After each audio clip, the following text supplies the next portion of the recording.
Hello everyone, Kyle Fridland of the Fantasy Simpletons here with another edition of the Waiver Wire, the Week 13 edition.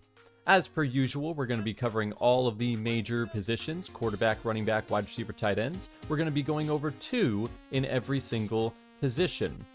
And any honorable mentions I also might bring in. These could be startable flex plays, backups, depth pieces, handcuffs, streamable options. We'll see. We'll just go right into it. We're going to start right off with the quarterbacks here. How about Jacoby Brissett? The incredible run that he has been on in the last few weeks, and it should continue in this pass-happy offense when they go up against Tampa Bay, who's a bit more of a wounded animal right now. It seems like a good position for them to take advantage of a kind of underperforming Tampa Bay defense and Jacoby Brissett to continue doing great. Now, if Jacoby Brissett is not on your waiver wire, and this is a week where there are no bye weeks this week, so there could be not as many options to go for at quarterback this week with the amount of stars that will be available. But how about Trevor Lawrence? You know, he's not the sleek, sexy fantasy option, but he's definitely someone that can get the job done, especially against Tennessee, who could be the worst team in all football. If there are any honorable mentions, again, not a great week with so many quarterbacks being readily available. Maybe Sam Darnold in some leagues. He has a good revenge game against the Vikings. I wouldn't play Bryce Young. I wouldn't get Bryce Young. Even if he has a good game against the Niners, he still has to go up and face the Rams the next week, and you don't want to play a guy going against the Rams. But how about we talk about running backs right now? And running backs are a little bit more tricky, a little bit more interesting. Again, we're at that point in the season where you mostly go after handcuffs and injury backups. So as I've talked about 2 weeks ago, Brian Robinson, still available in a great many leagues. He's one of the best backups that you can have, one of the best handcuffs if Christian McCaffrey were to get hurt in the next few upcoming weeks. He's definitely someone to look out for. And Devin Neal. We had an injury to Alvin Kamara, and if that keeps him out for any amount of time, the rookie should be able to get the starting position, a lot more carries. It's undetermined how well he's going to play, but he's going up in a matchup against Miami, which isn't the worst. It's not a terrible matchup by any means. It's not a great week to look at free agency, waiver wire running backs. The only options I can think of is maybe Michael Carter. If Trey Benson doesn't come back, Bam Knight got hurt, he could probably provide a spark on that offense, maybe in the passing game. But yeah, it's handcuff season.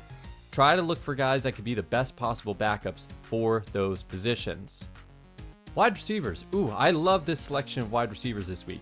How about Shamir Dyke as a possibility? We don't really hear a lot about the Tennessee players throughout the season, with their whole offense being objectively terrible throughout the year.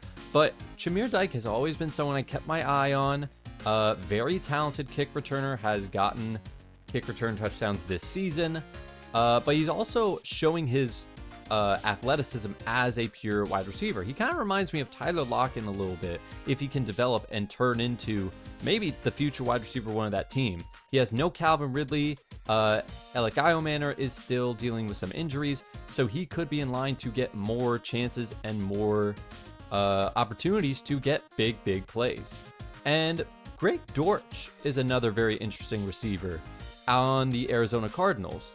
I mean, Marvin Harrison picked the worst time to have his appendix burst. Like, if he were out there, he would be getting so many yards. Trey McBride is doing incredible. Michael Wilson is doing incredible. And Greg Dortch, last 2 games, he's averaged 6 receptions and gotten a touchdown in each game.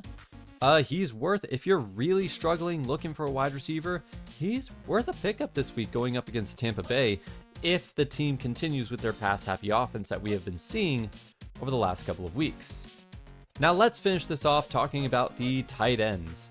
How about Jawan Johnson for the second week in a row here as my startable tight end? Going up against Miami, somewhat of a decent matchup for him, but for the most part, he's just been a very consistent.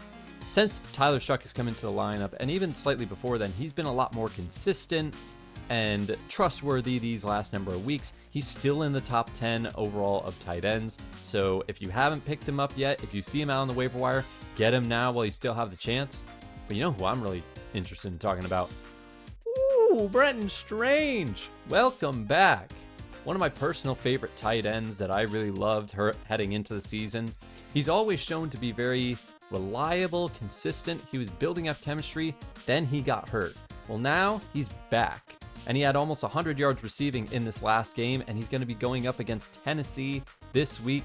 Absolutely, if you're having any trouble with tight ends, go look for Brenton Strange. He can absolutely make your week. And that will do it. Thank you so much to everybody that watched through this. You can follow us on Instagram, on X, on TikTok for the Fantasy Simpletons. We also do videos every week, starts and sits and flexes. Oh my! You could also listen to us on Spotify and Apple Podcasts. Thank you so much. In a complex fantasy world, just remember to stay simple. God bless everyone.